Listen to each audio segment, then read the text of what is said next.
Jian Chen tidak menyangka malam ini akan menjadi malam yang panjang mengingat banyak hal yang terjadi. Dimulai dari pertemuan dengan Dewi Lotus Salju dari klan Niu sampai ia bertemu dengan siluman serigala yang umurnya ratusan tahun. Jian Chen membayangkan ketika ia tiba di kamarnya ia akan beristirahat untuk beberapa waktu. Dirinya juga harus tidur setelah beberapa hari kemarin menghabiskan malamnya dengan berkultivasi. Bayangan itu menjadi buram ketika langkah Jian Chen sudah di dekat penginapan. Alis Jian Chen berkerut karena melihat perkelahian di depan pintu penginapan. Tepatnya bisa dibilang pengeroyokan karena salah satu pihak sedang dipukuli oleh banyak orang. Di mana murid baru itu? Jika kalian berusaha menyembunyikannya, aku tidak segan-segan melumpuhkan kultivasi kalian. Pemimpin dari pengeroyokan itu berseru lantang. Saudara Jian Hai, aku sungguh tidak tahu. Jian Chen biasanya ada di kamarnya setiap hari. Salah satu murid begitu ketakutan saat temannya sudah kehilangan kesadaran. Hanya soal waktu gilirannya akan tiba. Omong kosong. Kalau ada sudah dari tadi kami temukan. Kalian pasti disuruh olehnya untuk menyembunyikan keberadaannya. Hah. Jian Hai menarik kerah pakaian murid itu. Aku tidak berani. Sungguh, aku tidak berbohong. Huff. Pukuli dia. Jian Hai mendengus tidak peduli. Ia hendak menginterogasi murid lainnya tetapi suara seseorang dari atas terdengar terlebih dahulu. Kau ternyata lebih pengecut dari yang kupikirkan, bukan? Mengeroyok orang yang lemah dan memaksa menjawab pertanyaanmu walau mereka tidak tahu. Kenapa kau harus memukuli orang lain jika yang kau incar adalah aku? Apakah bertindak demikian membuatmu terlihat kuat? Kalimat panjang itu adalah Jian Chen yang tengah berdiri di atas genteng penginapan sambil menonton kelakuan Jian Hai. Oh, kupikir kau tidak akan muncul karena ketakutan. Jian Hai tersenyum sinis. Kenapa aku harus takut? Jian Chen mengangkat bahunya. Bukankah kau yang kabur saat di pertarungan sebelumnya? Jian Chen tersenyum lebar. Kau. Jian Hai menunjuk Jian Chen geram. Jian Chen mendengus. Ia turun dari genteng lalu mendarat di tengah-tengah semuanya. Bawahan-bawahan Jian Hai yang sebelumnya hendak memukuli mundur beberapa langkah. Mereka pernah melihat kekuatan Jian Chen secara langsung dan mereka tahu walaupun sendiri Jian Chen bisa mengalahkan semuanya. Ketika kaki Jian Chen mendarat di tanah, tidak ada suara yang keluar bahkan rasanya hembusan angin pun tak terasa. Hal ini membuat orang-orang heran sekaligus terpana. Tubuhnya seringan ini. Apakah berat badannya seperti bulu yang halus? Jian Hai juga tak kalah terkejut. Bahkan sedikit takjub ketika melihatnya. Baiklah. Aku tahu kedatanganmu ke sini tidak baik jadi jangan basa-basi. Kita langsung saja. Jian Chen memberi instruksi dengan jarinya agar Jian Hai maju. Oh, begitukah? Jadi kau yang telah mengalahkan bawahan adikku itu. Kau ternyata cukup percaya diri untuk tubuhmu yang kecil. Seseorang yang sedari tadi diam di samping Jian Hai mulai melangkah ke depan sambil memamerkan senyum lebarnya. Aku Jian Sa. Apakah kau ingat? Tidak perlu berbasa-basi dengannya. Kak, habisi dia.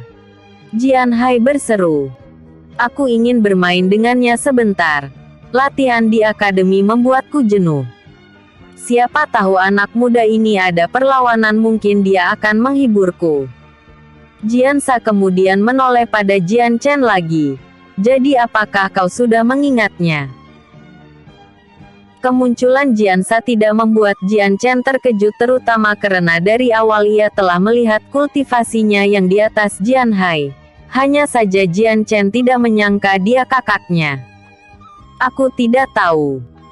Juga tak peduli. Namamu mungkin pasaran jadi aku terlalu malas hanya mengingatnya. Jian Chen tersenyum mengejek. Senyuman dari Jiansa luntur seketika. Tidak menyangka bocah di depannya masih arogan setelah disebutkan nama besarnya. Jiansa cukup tersohor dari kalangan anak muda di klan Jian karena dirinya sering dibicarakan sebagai murid jenius yang berasal dari klan. Meski bukan murid 10 besar di akademi tetapi setidaknya kultivasinya sudah di ranah alam jiwa tahap 2. Jiansa berumur 19 tahun. Pencapaiannya di akademi terbilang bagus dan dia juga sudah termasuk murid dalam. Hanya soal waktu Jiansa akan jadi murid inti. Jiansa menatap tajam Jian Chen. Terkadang, lisan bisa lebih berbahaya dari jebakan maut sekalipun. Aku akan memberimu kesempatan karena kemampuanmu yang kuat. Berlututlah pada adikku dan meminta maaf. Setelah itu aku akan melupakan ini semua. Mendengar itu Jian Chen tertawa lantang sebelum tatapannya berubah menjadi dingin. Langsung saja. Siapa yang kalah di sini berarti dia yang paling berhak memerintah. Jian Chen memilih maju lebih dahulu. Dia menggunakan ilmu tangan kosong. Mengirim pukulan dan tendangan yang cepat pada Jiansa. Kau. Jiansa tidak menyangka kemampuan lawannya setinggi ini.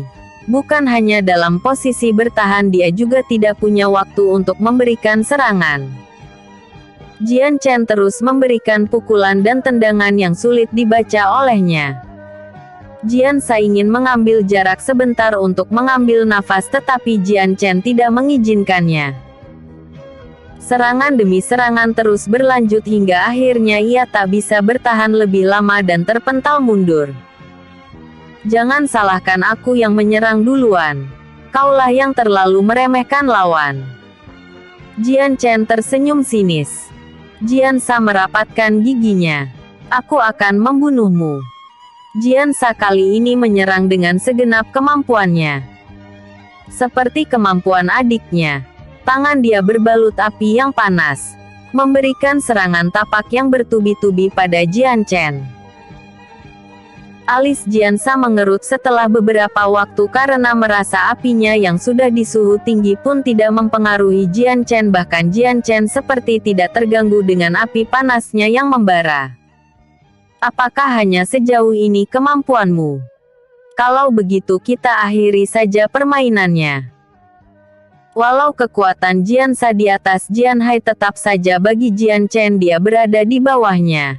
Tidak membutuhkan lama hingga Jiansa terpental mundur dengan darah di bibirnya.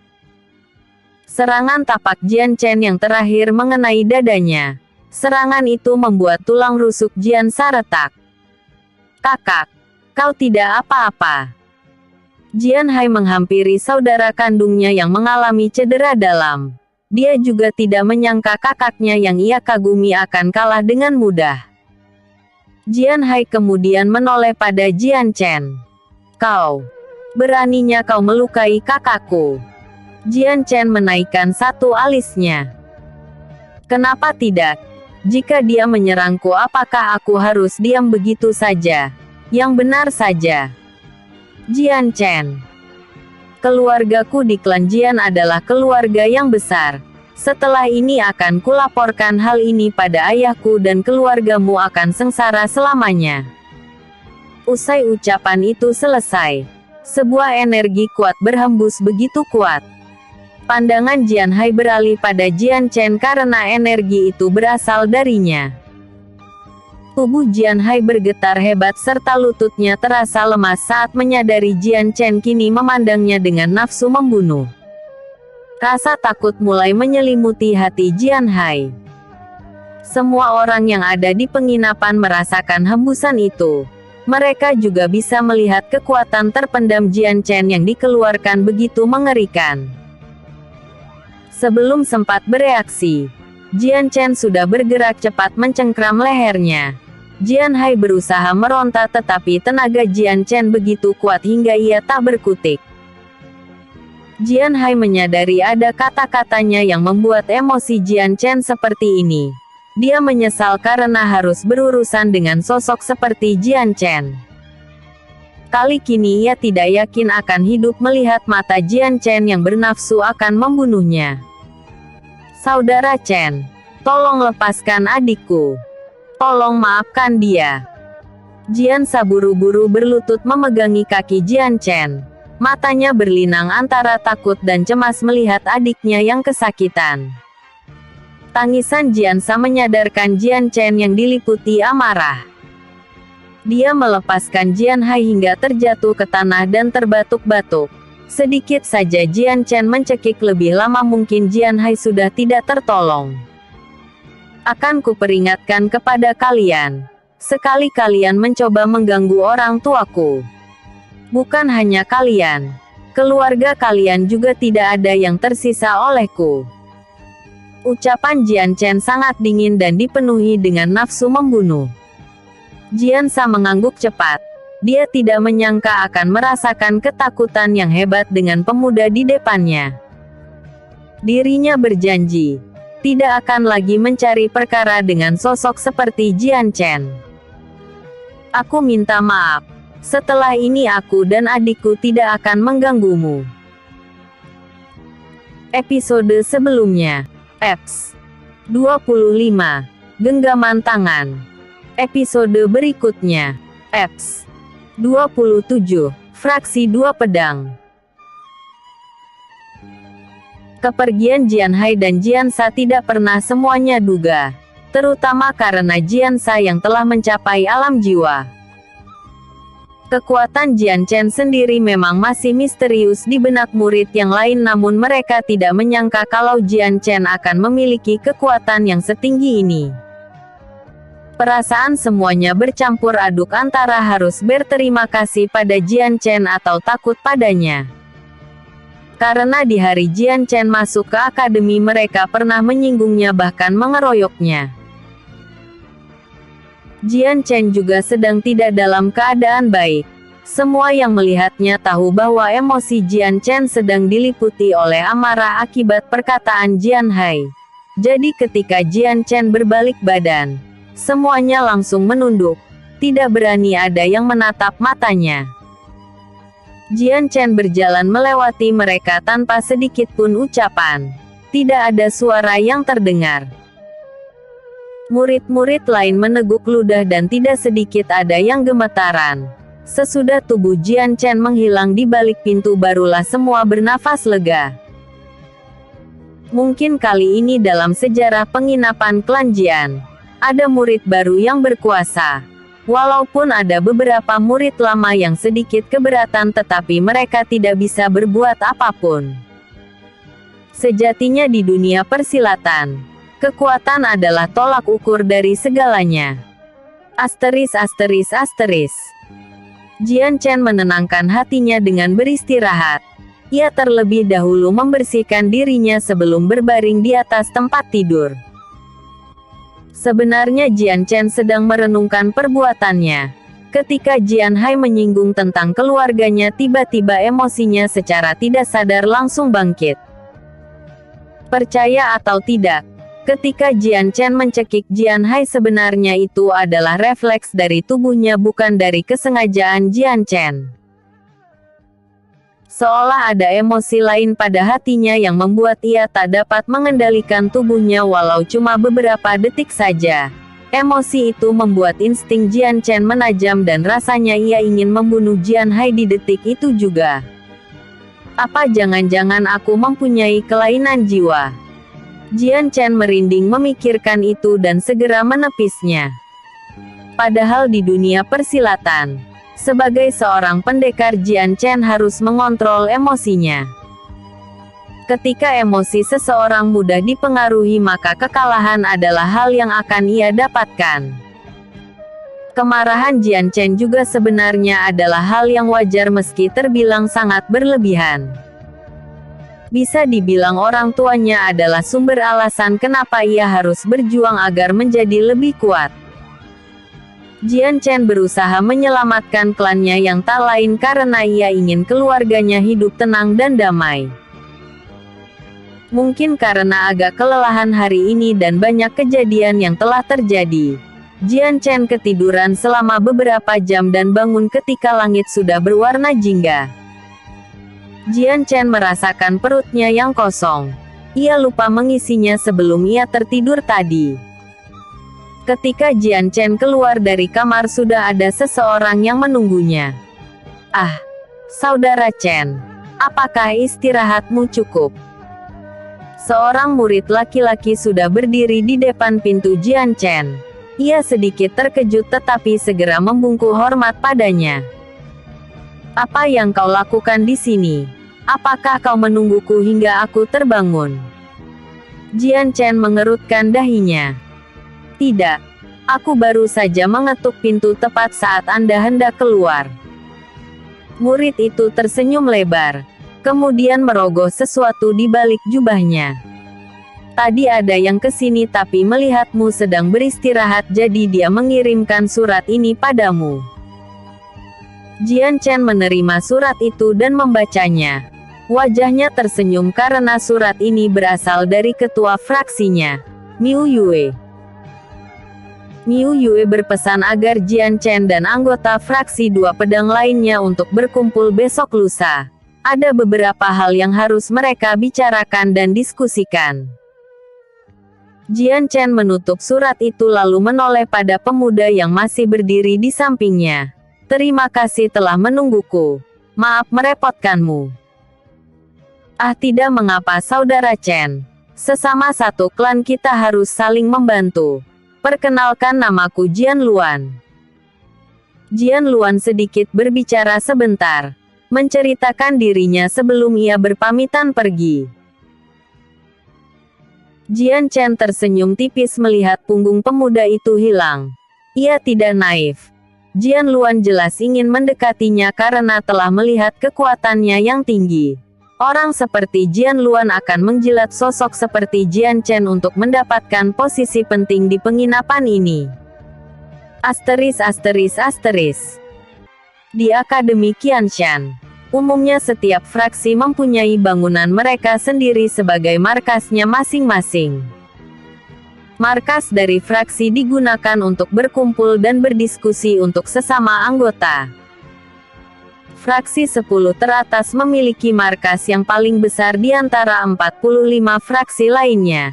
Ini karena selain mempunyai anggota yang banyak juga difasilitasi sesuatu yang berharga.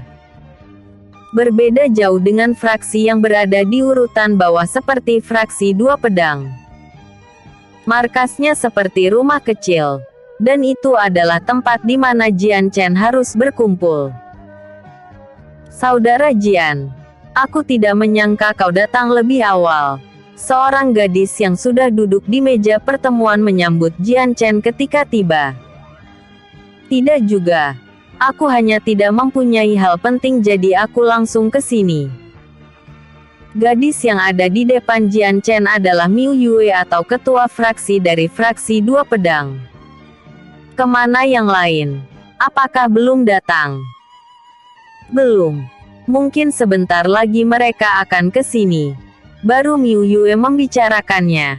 Anggota-anggota yang lain datang silih berganti. "Nah, itu dia. Oh, ternyata Saudara Jian bisa lebih cepat ke sini dari yang aku kira. Bukankah kalian seharusnya malu pada anggota baru yang datang terlambat? Seharusnya kalian memberikan contoh padanya." Salah satu pemuda dengan pembawaan riang langsung menatap tajam pada salah satu wanita padahal dirinya juga memang terlambat. "Hei, apa maksudmu? Kau tidak bisa melihat situasi kalau kau juga terlambat?" Murid perempuan itu menjawab, tidak terima dirinya dituduh sendiri. "Aku datang lebih dulu daripada kau. Aku datang 5 menit sebelum kalian datang." "Terlambat tetap saja terlambat. Walau kau terlambat 1 detik pun itu tetap saja terlambat." Wanita yang menjawab itu mendengus lalu menggembungkan pipinya. Anggota yang lain hanya tersenyum dengan pertengkaran keduanya, menganggap hal ini sudah biasa. Yang laki-laki bernama Lu Xuan sedangkan yang wanita bernama Shen Ling. "Kalian berdua, berhenti." Miu Yue menengahi keduanya. Kedua anggotanya itu memang seperti ini dan selalu bertengkar dalam setiap kondisi. Jian Chen melihat semua itu hanya mengulum senyum. Beginilah susana anggota dari fraksi Dua Pedang. Jumlah anggota sekitar 13 orang. Tidak banyak seperti fraksi lain yang kadang bisa beranggota ratusan. Tidak mengherankan kalau fraksi Dua Pedang berada di posisi paling bawah di antara 45 fraksi lainnya. Selain kekurangan anggota juga memiliki kekuatan yang lemah. Miu Yue saja sebagai pemimpin dari fraksi ada di ranah alam jiwa tahap 1. Sedangkan untuk anggotanya kebanyakan di alam roh tahap 4-7. Gabungnya Jian Chen mungkin adalah anggota terkuat bagi fraksi Dua Pedang. Miu Yue kemudian menjelaskan tujuannya berkumpul. Dirinya mengatakan bahwa sebentar lagi akademi akan memulai kompetisi pemburuan siluman. Akademi setiap tahunnya akan mengadakan kompetisi ini dan peserta dari akademi boleh mengikuti kompetisi pemburuan siluman secara sendiri atau berkelompok. Singkatnya dari kompetisi tersebut adalah kompetisi ini berlomba memburu siluman sebanyak mungkin lalu mengambil permatanya. Permata itu nanti akan dikumpulkan sebagai poin dan bisa ditukarkan sebagai hadiah oleh pihak akademi. Hadiah-hadiah akan disediakan akademi berupa sumber daya atau bahkan senjata. Mereka akan menukarkannya bebas sesuai keinginan peserta jika permata yang didapatkannya sesuai dengan harga hadiah. Dengan bentuk kelompok, jelas kompetisi ini lebih diuntungkan dibanding kerja sendiri. Mereka yang mendapat hadiah yang tinggi bahkan diberi bonus entah itu bentuk fraksi atau individu. Kemudian Miu Yue menyampaikan bahwa fraksinya akan mengikuti kompetisi ini dan berharap anggotanya berpartisipasi juga. Minimal, fraksi kita harus mendapatkan 50 permata siluman. Ini berarti seseorang di antara kita harus mendapat 2-4 permata siluman per orangnya. Sangat bagus kalau bisa mendapatkan lebih. Miu Yue menyampaikan tujuannya. Kenapa harus sedikit seperti itu? Bukankah lebih baik kita menargetkan lebih banyak? Jian Chen mengerutkan alisnya. Miu Yue tersenyum tipis. Kita tidak bertujuan untuk menang dalam kompetisi ini. Saudara Jian, setidaknya kita mengikuti dan diuntungkan olehnya. Melihat begitu pesimisnya Miu Yue, Jian Chen hanya bisa menghela nafas panjang. Sepertinya tujuannya gabung ke fraksi Dua Pedang sangat tepat. Dengan gabungnya Jian Chen ke sini tidak sulit membuat fraksi ini naik daun. Setidaknya di posisi 10 besar. Episode sebelumnya. Eps 26. Jian Sa. Episode berikutnya. Eps 28. Cincin ini. Bukankah ini cincin ruang? Jian Chen begitu terkejut saat Miu Yue memberikan suatu cincin padanya pasca diskusi selesai. Semua anggota di sini sudah mempunyai cincin ruang. Hanya kau yang belum memilikinya. Jelas Lu Xuan. Maksudku, cincin ini sangat mahal. Apakah kalian tidak keberatan memberikannya secara cuma-cuma? Saat kami masuk ke fraksi 2 tahun lalu, Nona Yue akan memberikan hal ini secara gratis sebagai tanda terima kasih karena telah memilih fraksi ini.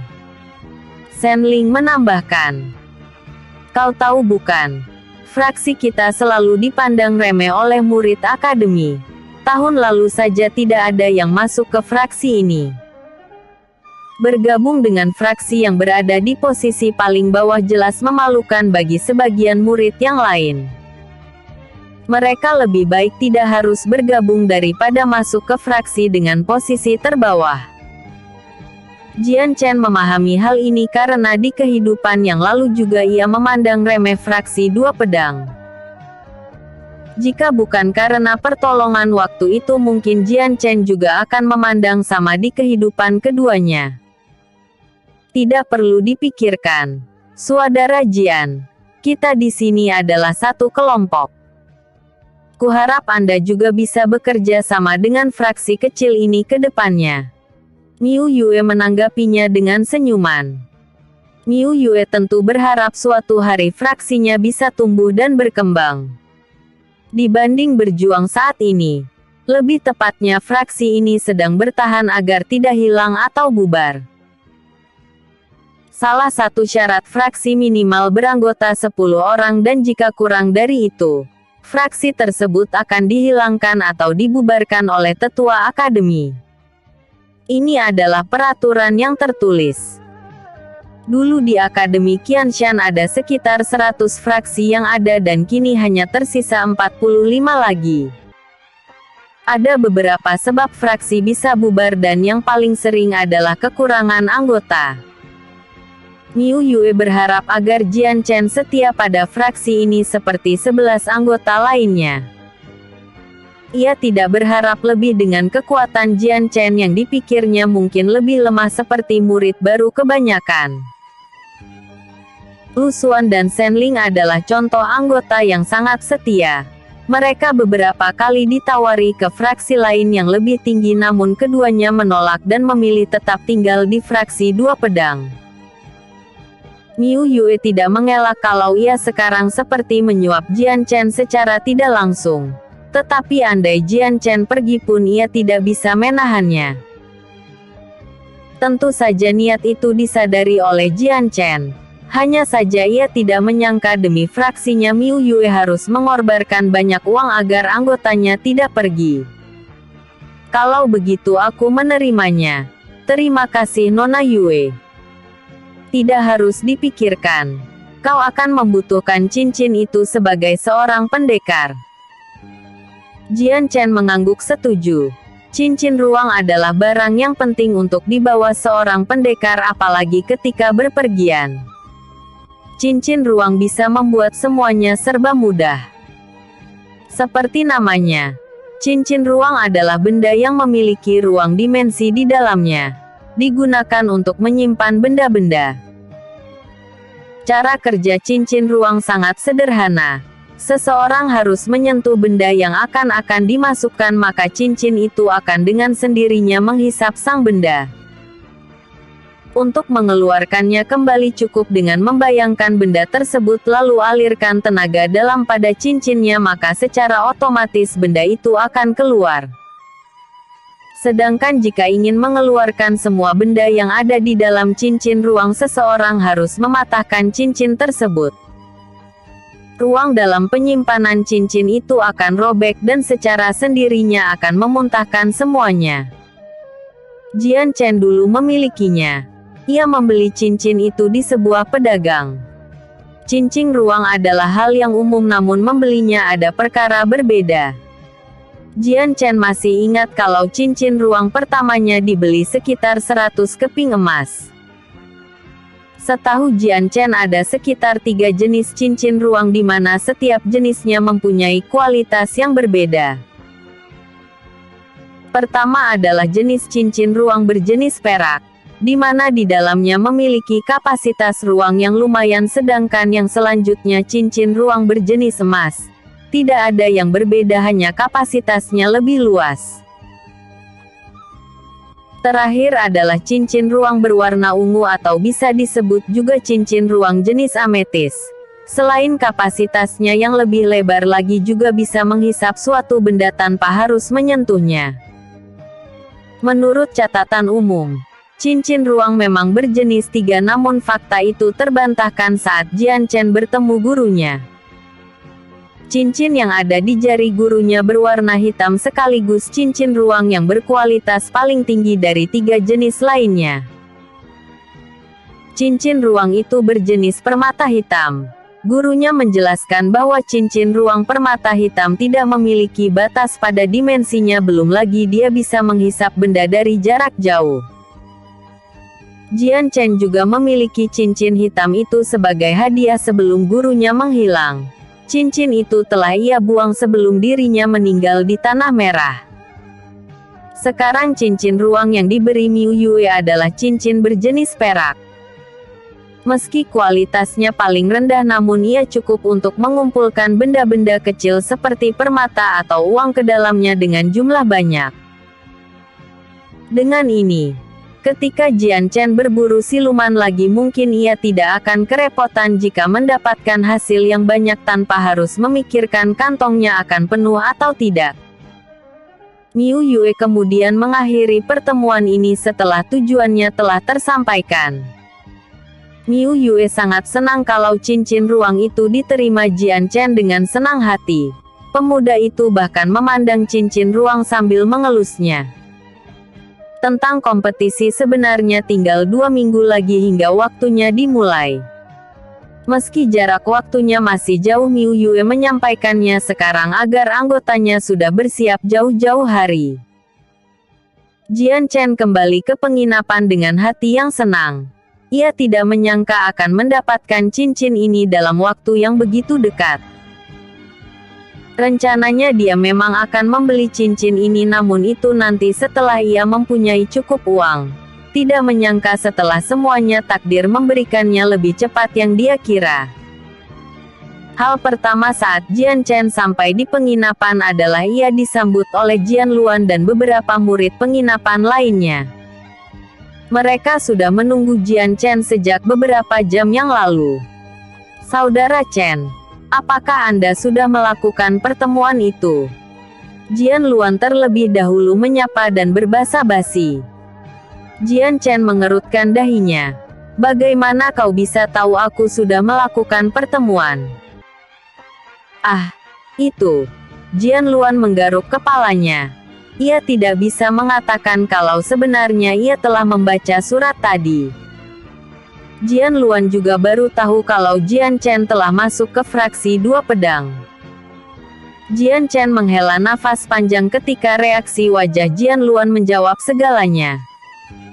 "Saudara Chen, kami di sini ingin bergabung ke fraksi 2 pedang." Jian Luan menyampaikan alasannya langsung. "Kami belum mempunyai fraksi, jadi kami memilih gabung ke sana." "Kau yakin?" Fraksi 2 pedang adalah fraksi yang ada di posisi paling bawah dari fraksi lainnya. Jian Luan dan beberapa temannya saling pandang sebelum mengangguk bersamaan. Tidak peduli apa, dia meyakini jika Jian Chen ada di fraksi tersebut hanya soal waktu fraksi 2 pedang akan naik daun. Termasuk Jian Luan dan murid penginapan yang lain, menyadari bahwa Jian Chen sedang menyembunyikan kekuatannya. Menurut perkiraan mereka, kekuatan Jian Chen hampir sama dengan 10 murid terkuat di akademi. Jian Chen juga tidak bisa menolak. Ia menyadari kalau Jian Luan dan teman-temannya sedang berusaha mencari perhatiannya.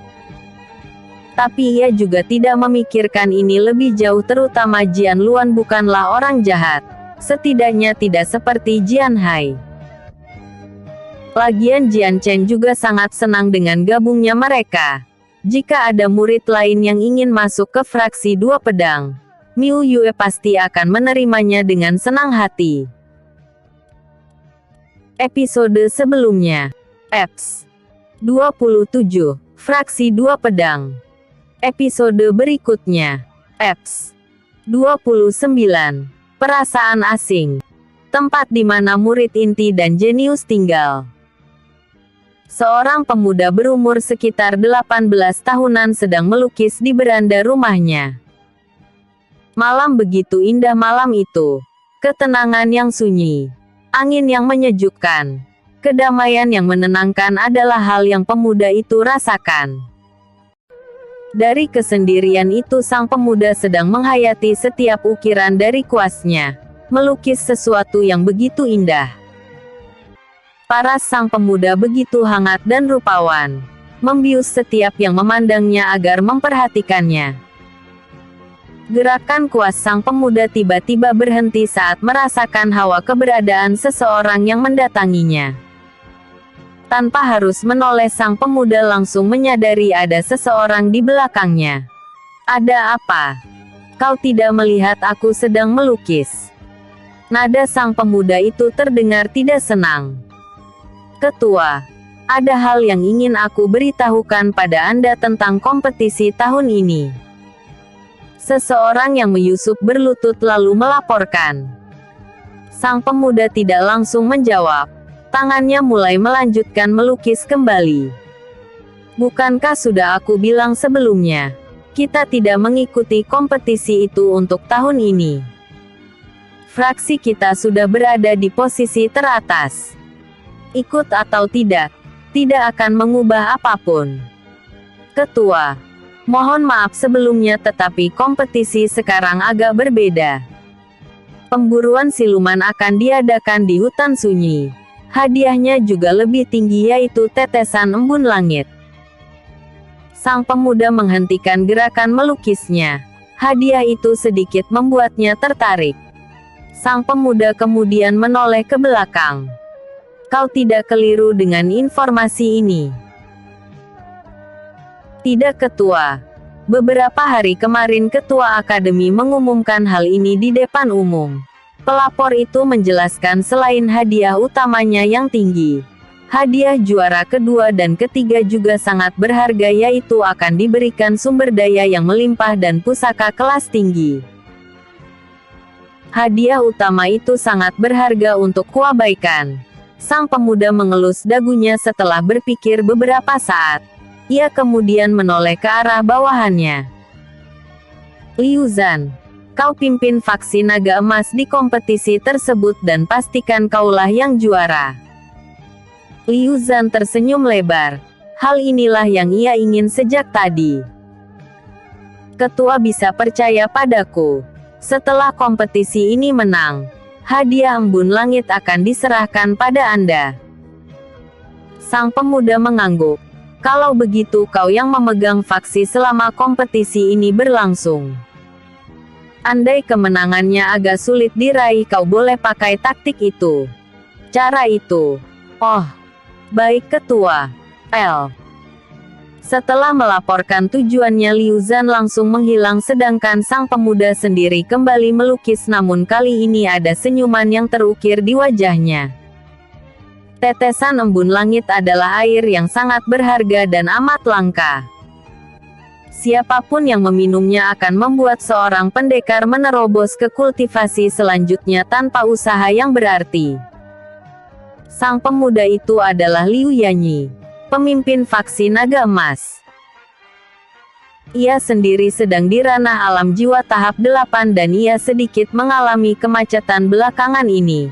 Dengan meminum sumber daya tersebut ia bisa menerobos ke tahap 9 dalam waktu relatif singkat.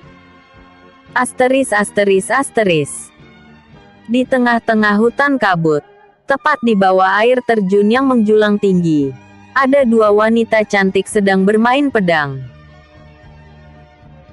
Salah satu di antara keduanya merupakan wanita tercantik di akademi, dijuluki sebagai Dewi Lotus Salju, Niu Meili. Sedangkan yang bersamanya adalah wanita berambut sebahu, tak kalah cantik dengan sang dewi, Ye Ziyun. Bagaimana? Kau masih belum tertarik? Ye Ziyun bertanya kesekian kalinya saat keduanya berlatih tanding pedang. Aku tidak yakin akan menang. Liu Yanyi pasti akan tertarik dengan hadiahnya dan dia mungkin juara utama. Tapi setidaknya kita punya peluang untuk juara 2 atau 3. Ye Ziyun adalah sahabat Meili sejak kecil. Keduanya merupakan pemimpin faksi di akademi. Umur Ye Ziyun 2 tahun di atas gadis itu. Meski ia tahu identitas Meili yang merupakan puteri dari ketua klan Niu, sikapnya pada gadis itu tetap seperti pada teman sebaya. Meili tidak langsung menjawab. Ia mengayunkan pedangnya lagi dan kali ini lebih cepat dari sebelumnya. Secara ilmu pedang kedua gadis itu hampir mempunyai pemahaman yang sama. Tapi sekarang Ye Ziyun menyadari kemampuan pedang sahabatnya telah jauh melebihinya. Padahal mereka hanya tidak berlatih selama seminggu. Benarkah ini peningkatanmu setelah bertemu pemuda itu? Bagaimana bisa kemampuanmu benar-benar meningkat sedrastis ini? Ye Ziyun mengernyitkan alisnya dan sedikit terpana dengan perkembangan Mei Li. Sebelumnya Mei Li sudah menceritakan hal ini pada Ye Ziyun tentang ia yang bertemu seorang pemuda jenius. Bukan hanya mengajarinya bermain pedang lebih dalam, pemuda itu juga dapat meniru teknik klannya dengan mudah. Awalnya Ye Ziyun menganggap Mei Li bercanda, namun setelah melihat permainan pedangnya yang meningkat, sulit rasanya hal itu dianggap kebohongan belaka. Apakah pemuda yang dimaksud Meyer itu benar ada? Ye Ziyun adalah seorang pendekar pedang. Ia bisa menilai kemampuan Mei Li telah meningkat cukup pesat dibanding beberapa minggu lalu. Kekuatan Ye Ziyun memang menyamai Mei Li karena ia juga salah satu murid terjenius di akademi. Hanya saja Ye Ziyun sudah berumur 17 tahun berbanding jauh dengan Mei Li yang masih 15 tahun, namun kultivasinya sudah di ranah alam jiwa tahap 3. Aku mulai paham alasan kau beberapa hari kemarin sering ke air terjun ini. Biar ku tebak, kau ingin bertemu pemuda itu lagi kan? Ye Ziyun tersenyum penuh makna. Nona Ziyun, kenapa Anda bisa tahu kalau aku menyelinap diam-diam ke hutan? Mei Li menyipitkan matanya curiga. Ye Ziyun tertawa kecil. Kau salah paham, Meyer. Setiap malam aku selalu terjaga dan tanpa sengaja menemukanmu yang meninggalkan tempat tinggal. Setahuku kemana lagi kalau kau bukan pergi ke air terjun ini? Kebersamaan keduanya sangat dekat. Ye Ziyun dan Mei Li sering berlatih di air terjun di sesekali waktu. Bisa dibilang air terjun ini adalah tempat rahasia mereka. Sepertinya pemuda itu amat berbekas di hatimu, Meyer. Ye Ziyun menambahkan sambil tersenyum penuh makna, apalagi melihat reaksi unik dari wajah sahabatnya. Aku hanya ingin belajar lebih dalam lagi tentang pedang. Jangan salah paham. Mei Li menjawab dengan sedatar mungkin. Oh ya, tapi sepertinya wajahmu bereaksi berbeda dengan ucapanmu. Meski Mei Li menjawabnya sesingkat dan sedatar mungkin, tetapi ia tidak bisa menyembunyikan hal itu dari sahabatnya. Sudah kubilang, aku hanya ingin belajar pedang bersamanya. Mei Li mengayunkan pedang lebih cepat sehingga Ye Ziyun agak kesulitan menahannya. Ah, apa jangan-jangan kau menyukai pemuda itu? Ayunan pedang Mei Li terhenti beberapa detik. Saat itu juga Ziyun langsung bergerak cepat menyerang balik sehingga pedang di tangan Mei Li terjatuh. Pedang Ziyun kemudian beralih pada leher sahabatnya. Mengelak tidak membuat kebenaran menjadi hilang. Tanda rasa suka adalah ketika kau tertarik ingin bertemu dan bersamanya lebih lama. Ye Ziyun menghela nafas panjang, menarik pedangnya. Inilah penyebab kau tidak pernah dekat dengan seorang pria. Perasaan yang kau rasakan sangatlah asing bukan? Tetapi perasaan itu terasa hangat dan jika kau mengingatnya, kau bakal langsung tersenyum. Mei Li terdiam dan merasa semua itu memang benar. Ia juga tak mengerti dengan hatinya, namun lelaki itu selalu terbayang-tayang di pikirannya. Ketika mengingat kejadian itu ia jadi senyum-senyum sendiri. Di sisi lain Ye Ziyun sebenarnya ingin tertawa. Tentu saja ini pertama kalinya melihat sahabatnya jadi seperti ini. Setahunya Mei Li adalah orang yang cuek pada yang lain. Entah itu perempuan apalagi laki-laki. Apakah dia sangat tampan? Tanya Ye Ziyun selanjutnya yang membuat pipi gadis itu seketika memerah. Episode sebelumnya. Eps 28. Cincin Ruang. Episode berikutnya. Eps 30. Selama 2 minggu ke depan hingga tiba hari kompetisi dimulai, Jian Chen menghabiskan waktunya dengan berkultivasi di kamarnya. Permata siluman yang ia dapat beberapa hari lalu dihabiskan sehingga tenaga dalamnya meningkat pesat. Sekitar 120 lingkaran yang terbentuk di dantian Jian Chen. Ia memang memfokuskan untuk menyerap permata siluman karena pikirnya ia membutuhkan hal itu saat kompetisi tiba. Kompetisi tidak berlangsung selama 1 hari melainkan 7 hari berturut-turut. Murid akademi akan tidur beratap langit di tengah-tengah hutan, saling menjaga dari serangan hewan buas dan mencari makanan untuk bertahan hidup. Kompetisi pemburuan siluman memang berbahaya. Nyawa murid akademi adalah taruhannya, namun imbalannya juga bukan main-main. Jian Chen sudah mendengar hadiah itu dari Miu Yue tentang sumber daya yang akan diberikan sebagai hadiah juara utama. Air tetesan langit cukup membuat yang mendengar akan tergiur untuk memilikinya. Jian Chen berdiri di rombongan faksi 2 pedang ketika tiba di lapangan akademi. Hari kompetisi sudah tiba. Tetua akademi akan memulai upacara pembukaan serta pengumuman mengenai kompetisi tersebut. Ternyata lebih banyak yang kuduga. Melihat seisi lapangan hampir terpenuhi oleh murid-murid membuat Jian Chen tak henti-henti untuk terkejut. Hadiah yang besar tentu membuat banyak orang tertarik. Jian Chen menghela nafas sejenak. Dia sadar memenangkan kompetisi ini tidak semudah yang dipikirkan. Saudara Jian, aku belum mengucapkan terima kasih karena telah membawa anggota baru ke faksi. Miu Yue datang menghampiri Jian Chen, mengungkapkan rasa terima kasihnya. Tidak perlu sungkan Nona Yue. Merekalah yang meminta untuk gabung ke faksi 2 pedang. Aku hanya perantara.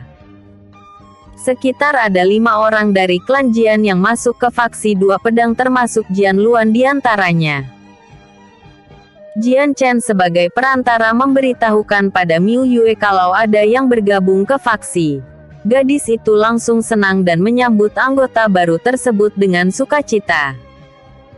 Di saat keduanya berbincang, dari depan kerumunan ada 2 rombongan faksi yang lewat. Semua murid langsung tertuju pada rombongan itu, terutama kepada 2 gadis yang berjalan paling depan. Ah! Kenapa ada faksi Lotus Salju dan Lentera Api? Apa mereka akan ikutan kompetisi ini? Sial! Jika benar adanya, 2 faksi teratas itu pasti menang. Pemimpin mereka terlalu kuat untuk kita hadapi. Belum sempat keterkejutan dari para murid selesai, rombongan yang lainnya datang. Kali ini rombongan itu lebih banyak, belum lagi pemimpin yang di depannya adalah orang yang tersohor. Tidak mungkin. Kenapa faksi Naga Emas ikutan juga? Bukankah mereka memutuskan tidak akan terlibat tahun ini? Tentu saja karena hadiahnya. Balas yang lain. Berdecak kesal. Air tetesan langit terlalu berharga untuk diabaikan bahkan faksi teratas sekalipun. Tapi anehnya kenapa Liu Yanyi tidak ikut? Jangan remehkan kekuatan faksi Naga Emas. Meski hanya Liu Zhan, ia tetap tangan kanan Liu Yanyi. Kekuatannya berada di alam jiwa tahap 4. Belum lagi anggota faksinya kuat-kuat dan sangat banyak. Desas-desus seperti lebah menjalar di lapangan, terutama melihat 10 faksi terkuat juga ikut kompetisi.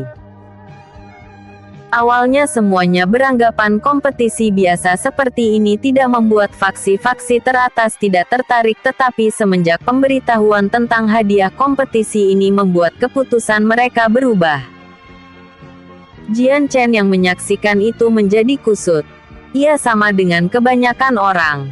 Tidak menyangka 10 faksi terkuat akan ikut kompetisi ini. Ini jauh merepotkan dari yang aku kira. Jian Chen menggaruk kepalanya. Asteris. Nona Meili sungguh mengagumkan. Bisa menerobos ke alam jiwa tahap 4 di usia yang begitu muda. Beberapa murid yang memperhatikan Meili mulai tersadar dengan kekuatannya. 2 bulan lalu gadis itu berada di tahap 3 namun tidak menyangka akan menerobos kembali secepat ini. Diikuti ucapan tersebut, Suara riuh dan bisik-bisik mulai menjalar membahas peningkatan Mei Li.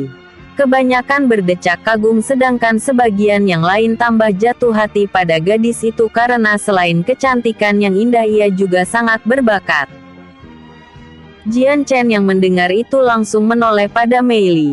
Walaupun jaraknya agak jauh Jian Chen masih bisa melihat kultivasi gadis itu. Jian Chen berpikir peningkatan pesat Mei Li disebabkan kejadian saat melawan serigala di hutan lalu. Sebelumnya gadis itu telah meningkatkan 8 meridiannya hanya saja belum bisa menerobos karena belum mendapatkan pemahaman bela diri. Pemahaman yang didapatkan sekarang kemungkinan diraih saat pertarungan hidup dan mati bersamanya.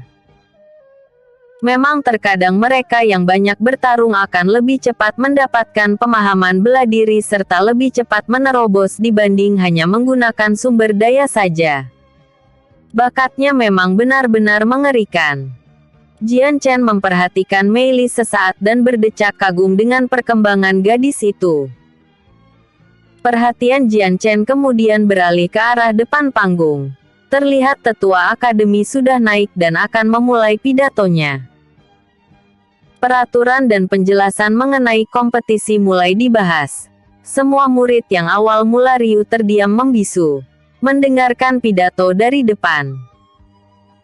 Penjelasan dimulai dari kompetisi pemburuan siluman yang diadakan di hutan sunyi, terletak di sebelah utara kota Qianshan. Hutan sunyi lebih besar dibanding hutan kabut. Di tengah-tengah hutan sunyi ada bukit yang menjulang tinggi. Semakin dekat dengan bukit maka semakin banyak siluman yang ada. Kompetisi ini diadakan untuk membasmi siluman yang kian membludak jumlahnya sekaligus pembelajaran bagi murid akademi sebagai seorang pendekar. Tetua akademi kemudian mulai menjelaskan peraturannya, hadiah serta konsekuensi untuk ikut kompetisi ini. Pihak akademi tidak bertanggung jawab atas sesuatu pada peserta bahkan jika kehilangan nyawa sekalipun. Maka dari itu sebelum kompetisi dimulai, tetua akademi mempersilahkan yang ingin mengundurkan diri sebelum nanti masuk ke hutan. Untuk perihal hadiah, permata siluman yang didapat akan menjadi poin yang bisa ditukarkan dengan sumber daya, senjata, armor atau lainnya. 1 tahun permata siluman bernilai 1 poin, jadi andai ada yang mendapatkan permata siluman berumur 50 tahun maka ia mendapatkan 50 poin. Hadiah utama yang paling banyak mendapatkan permata siluman diberikan sebuah sumber daya yang paling berharga, air tetesan langit. Juara kedua senjata pusaka kelas tinggi dan juara ketiga adalah sumber daya. Dan untuk peraturan sebenarnya cukup sederhana. Jika murid akademi tidak kuat di hutan sebelum waktunya selesai ia boleh meninggalkan hutan tersebut. Tetua akademi membagi ribuan murid menjadi 30 bagian yang ditaruh mengelilingi hutan sunyi, di mana setiap bagian memiliki jalur berbeda untuk memasuki hutan. Faksi 2 pedang berada di titik sebelah timur. Ketika matahari mulai condong ke barat, tetua akademi memulaikan kompetisi sehingga murid di lapangan berpencar ke arah yang berbeda. Saudara-saudari sekalian, aku mohon atas kerjasamanya selama seminggu ke depan. Mari kita hadapi kompetisinya dengan aman. Miu Yue memimpin rombongan faksi 2 pedang. Lu Xuan, Shen Ling, dan lainnya mengangguk.